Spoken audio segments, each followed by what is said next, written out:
అయిపోయిందని అనిపిస్తూ ఉంది. అయితే 1991 బాబ్రీ మసీద్ విధ్వంసం తర్వాత కావచ్చు, లేదా గుజరాత్ మారణహోమం 2002 తర్వాత కావచ్చు, అనేక ముస్లిం కథలు హిందుత్వ దాష్టీకానికి వ్యతిరేకంగా వచ్చాయి. అప్పటి వరకు వచ్చిన కథలన్నీ కూడా ముస్లిం పేదరికాన్ని, అభద్రత భావాన్ని, వివక్షను, అణచివేతను మాత్రమే ప్రశ్నించగలిగినాయి. అయితే అనంతరం 91 తర్వాత దాష్టీకాన్ని వివరించగలిగినాయి. తెలుగు సాహిత్యంలో విస్తృతమైన మైనార్టీ కథలు వచ్చాయి. అవన్నీ కొంత చెప్పడానికి సమయం దొరకలేదు. తర్వాత దాన్ని హెచ్పిటి వాళ్ళు ముల్కీ సంకలనం కూడా తీసుకొచ్చారు, హైదరాబాద్ ట్రస్ట్ వాళ్ళు.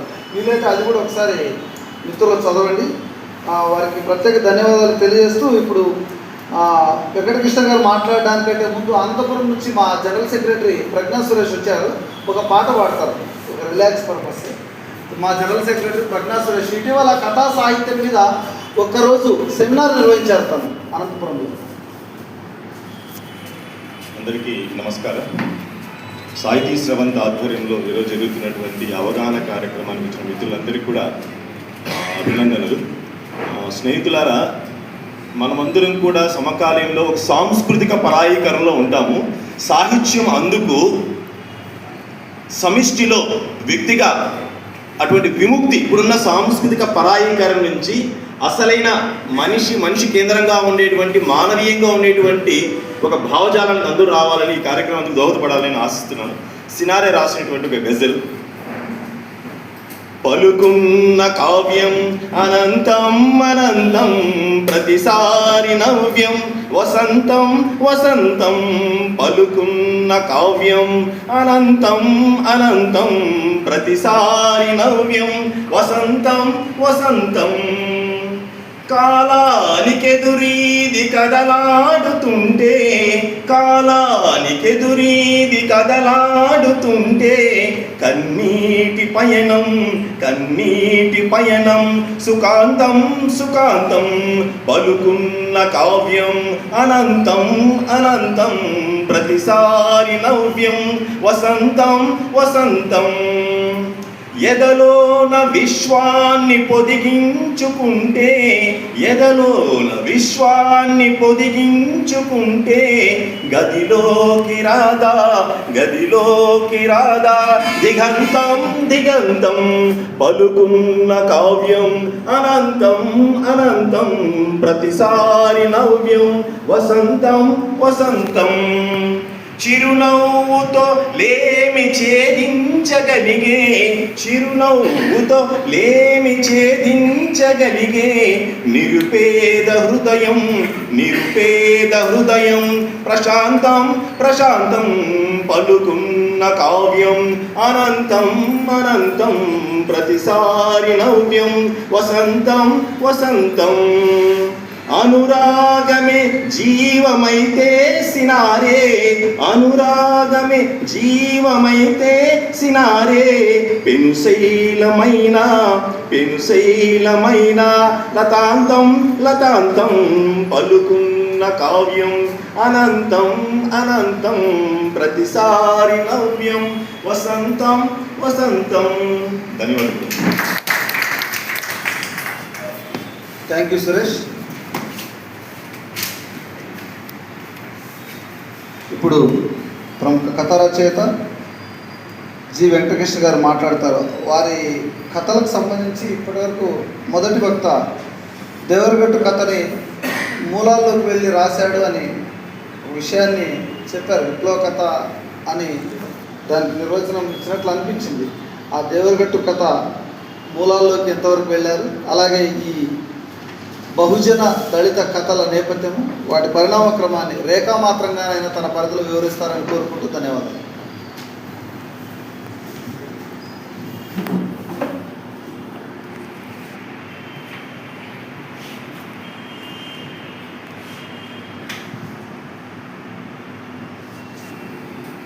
మిత్రులకు నమస్తే. అందరికీ సాహిత్య అకాడమీ, సాహిత్య స్రవంతి సంయుక్తంగా నిర్వహిస్తున్నటువంటి ఈ కథ, చిన్న కథలకు సంబంధించినటువంటి ఈ కార్యక్రమానికి నన్ను ధన్యవాదాలు తెలియజేస్తాను. తెలుగులో చిన్న కథ, కథ అనే పదాలకు మామూలుగా అందరికీ కూడా కన్ఫ్యూజన్ ఉంటుంది. కథానిక అంటారు తెలుగు కథని. మేము రాస్తున్నది కథానిక. కథ అనేది నవల్లో ఉంటుంది, కావ్యంలో ఉంటుంది, పురాణాల్లో ఉంటుంది, వేదాల్లో ఉంటుంది. కథ ఉంటుంది. మీరు ఏదైనా చూసిన కథ, నవల్లో కూడా కథ ఉంటుంది. కథానిక అంటే ప్రపంచవ్యాప్తంగా యూరోపియన్ భావజాలాలు వ్యాప్తి పొందిన తర్వాత, యూరోప్లో ప్రపంచానికి సంబంధించినటువంటి మార్పులకు సంబంధించిన విప్లవాలకు సంబంధించిన తర్వాత, మరి ముఖ్యంగా పారిశ్రామిక విప్లవం వచ్చిన తర్వాత జీవితం అతి ముమ్మరంగా సాగే క్రమంలో నుంచి ఆ విరామాలకు సంబంధించిన ఆ విరామం తీసుకునే సమయాలు తగ్గిపోయిన కాలంలో కథని షార్ట్ స్టోరీగా చెప్పడానికి, ఏదైనా ఒక విశేషాన్ని తక్కువ కాలంలో చెప్పడానికి సంబంధించినటువంటి యుక్తి కూడా అవసరం ఇది. అందువల్ల కథానిక అనేది చిన్న కథని అట్లా ఆయుర్భవింపబడింది. అంతకుముందు కావ్యాల్లో కానీ, అంతకుముందు నవలలో కానీ పెద్ద పెద్ద కథలు ఉండేవి. కథలు ఉంటాయి, ఎప్పటికీ కావ్యాలు కూడా కథలు ఉంటాయి. కథ ఉండకేం కాదు. అయితే ఒక స్థలంలో, ఒక కాలంలో, ఒక 2-3 పాత్రల ఆధారంగా చేసుకునేసి ఒక జీవిత సత్యాన్ని చెప్పడానికి సంబంధించిన ఒక వ్యూహం షార్ట్ స్టోరీ అనే పేరుతో యూరోపియన్ భావజాలం అనుకోవచ్చు. షార్ట్ స్టోరీ అనేది యూరోపియన్ ప్రోడక్ట్. ఏదైనా కథ తీసుకోండి, మీరు పేరు కలిగే కథన చాలా తక్కువ స్థలం లోపల, ఒకే కాలం లోపల, అంటే తక్కువ సమయం లోపల, తక్కువ పాత్రలతో ఏదో సత్యాన్ని మీకు చెప్పేస్తుంది. అట్లా చెప్తేనే అది చిన్న కథ అవుతుంది. చిన్న కథలో కూడాను స్థలము, కాలము, పాత్రలు ఐక్యం చెంది ఉండాలి. ఆ ఐక్యత ఉన్నప్పుడు మాత్రమే చిన్న కథగా దానికి సంబంధించిన అనుభూతి రావడానికి, ఏదోగా కథ చదివిన తర్వాత మొత్తం జీవితం తెలియాల్సిన అవసరం లేదు. ఒక చిన్న సత్యం, వచ్చిన ఎరుక, వచ్చిన జదురింపు, అంతే. అది చిన్న కథ. చిన్న కథ లక్ష్యం అంతే. అది చిన్న కథ అనేది. సో నేను చెప్పాల్సిన, నా ఉపన్యాసం కోరింది తెలుగులో బహుజన, దళిత, గిరిజన కథలకు సంబంధించినటువంటి ఒక పరిణామం చెప్పాలని చెప్పారు. తెలుగు కథ మామూలుగా అందరూ అనుకున్నట్టుగా గురిజాడతో 1911లో దిద్దుబాటుతో ప్రారంభమైందంటారు. అయితే అంతకన్నా ముందు 1874 కన్నా ముందే కథలు వచ్చాయని చెప్పేసి పరిశోధన చేసేసి దిద్దుబాటు పేరుతో ఒక 60-70 కథలు వేశారు, సంకలనం కూడా వేశారు. ఆ మేరకు తెలుగు కథ అనేది 1874కి ఎన్నికెళ్ళింది. ఈరోజు ఒకవేళ కథా రూపంలో, ఒక పరిణామం రూపంలో, ఇంతకుముందు చెప్పిన షార్ట్ స్టోరీ అనే ఉదాహరణ చెప్పాను కదా, చిన్న స్థలంలో, చిన్న కాలంలో 2-3 పాత్రల చేత ఓ జీవిత సత్యాన్ని చెప్పాలని ఒక లక్ష్యం ఏదైతే ఉందో అది నెరవేర్చే కథ అయితే మాత్రం దిద్దుబాటు దగ్గర నుంచి ప్రారంభమైంది.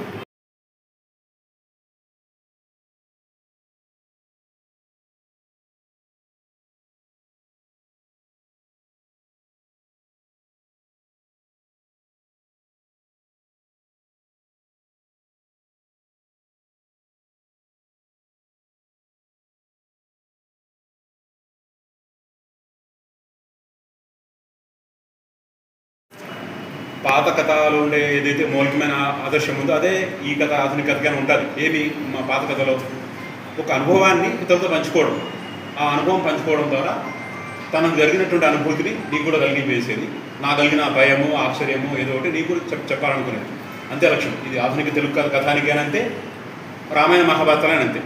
ఒక బోయవాడు పక్షిని కొడితే కలిగిన దుఃఖం, నాకు ఇంత దుఃఖం కలిగిందని చెప్పేసి చెప్పడానికి ఒక 1000 శ్లోకాలతో, 1,00,000 శ్లోకాలతో కావ్యం రాస్తారు. ఒక అన్నదమ్ముల మధ్య, కుటుంబాల మధ్య జరిగినటువంటి ఒక పరిణామం ఇంత వినాశంగా మారిపోయిందని చెప్పడానికి మహాభారతం 10 లక్షల శ్లోకాలతో రాస్తాం. అట్లనే యజ్ఞం అనే కథలో ఒకనొక ఊరిలో జరిగిన పరిణామాలు, ఆ ఊరిలో కింద కులాల వాళ్ళకి ఏం అందలేదు స్వాతంత్ర ఫలితాలని చెప్పడానికి ఇంతే కథ. దాన్ని కూడా ఒక 25 పేజీల్లో ఒక దినం లోపల జరిగే కథలాగా మారుస్తాడు ఆధునిక కథ. సో కథ చెప్పడం మాత్రం తన అనుభవాన్ని ఇది పంచుకోవడం కోసం మాత్రం. అట్లా మధ్యతరగతి ప్రజలు, మధ్యతరగతి అనుభవాలు పెంచుకోవడానికి మాత్రమే ప్రయాణమైన తెలుగు కథ 1980 కాలానికి వచ్చే వాళ్ళకి అన్ని అగ్రవర్ణాల వాళ్ళ, అగ్ర కులాల వాళ్ళ అగ్ర అనుభూతులు మాత్రమే తెలుగు సాహిత్యంలో కథలుగా ప్రచారమయ్యి మీరు తీసుకోండి. కాబట్టి విమర్శగా కాదు, సత్యం ఏంటంటే గురజాడ దగ్గర నుంచి చలం కానీ, కోకు కానీ, కొరంగు రూపరావు కానీ, శ్రీపాద్ కానీ, కారా మాస్టర్ కానీ, మీరు ఏ పేరైనా ఎత్తుకోండి, మీరు చలం ఏ పేరైనా తీసుకోవచ్చు. మీరు అందరూ కూడా అగ్రవర్ణాలకు సంబంధించిన కథలే రాశారు. అది ఎంతవరకు జరిగింది? ఈ పరిణామం 80 వరకు జరిగింది. 1980 తర్వాత తెలుగు సాహిత్యంలో అస్తిత్వవాద ఉద్యమాల పేరుతో ఒక మార్పు, ఒక ఆలోచనకు కారణమైంది.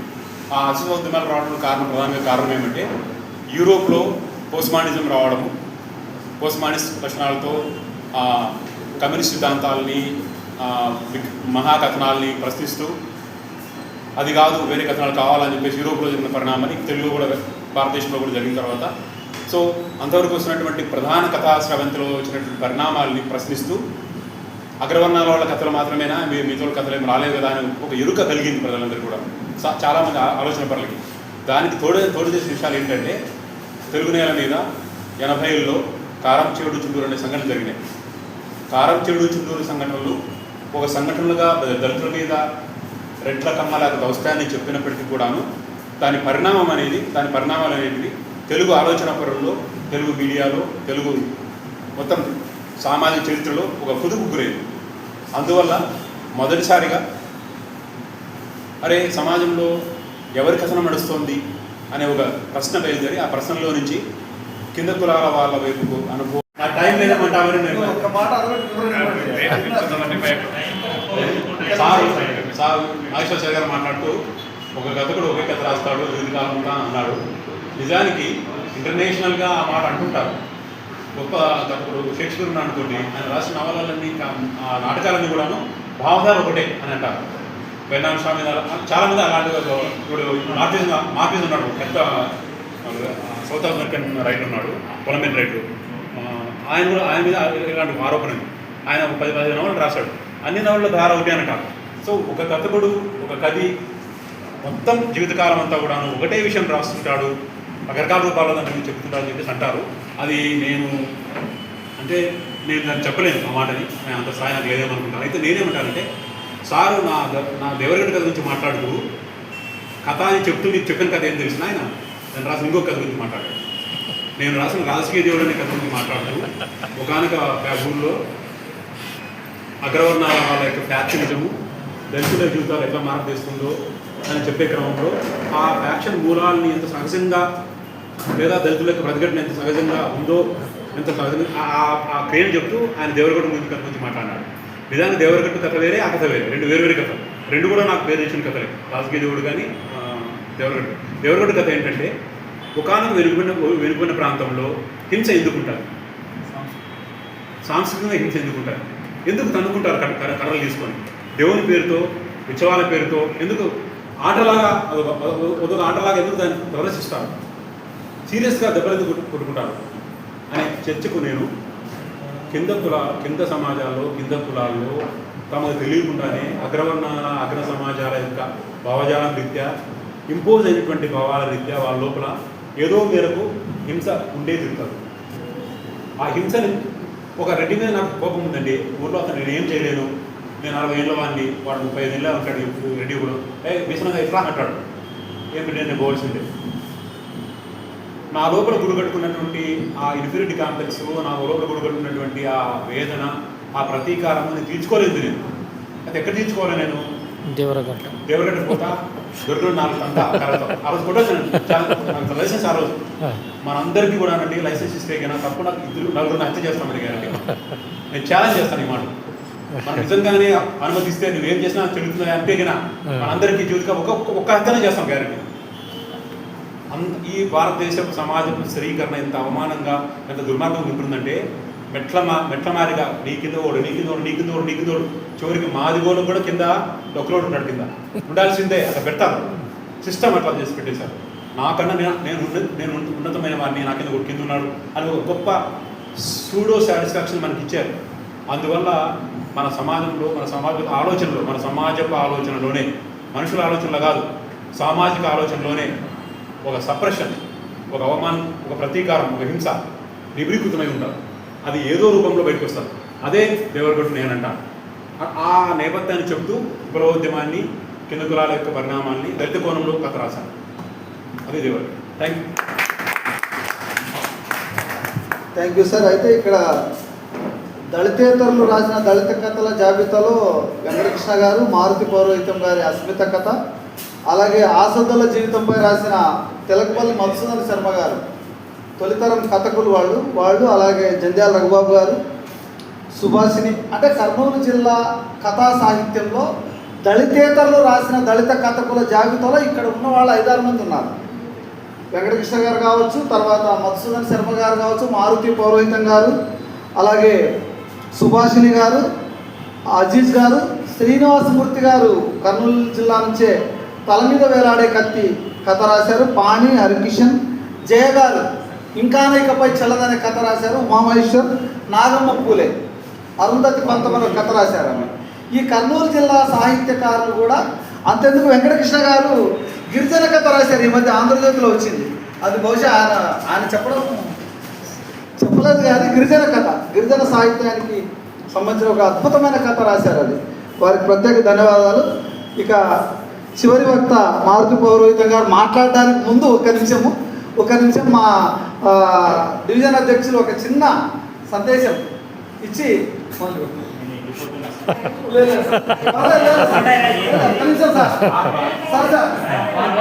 ఎందుకంటే 20 నిమిషాలు ఇచ్చేసి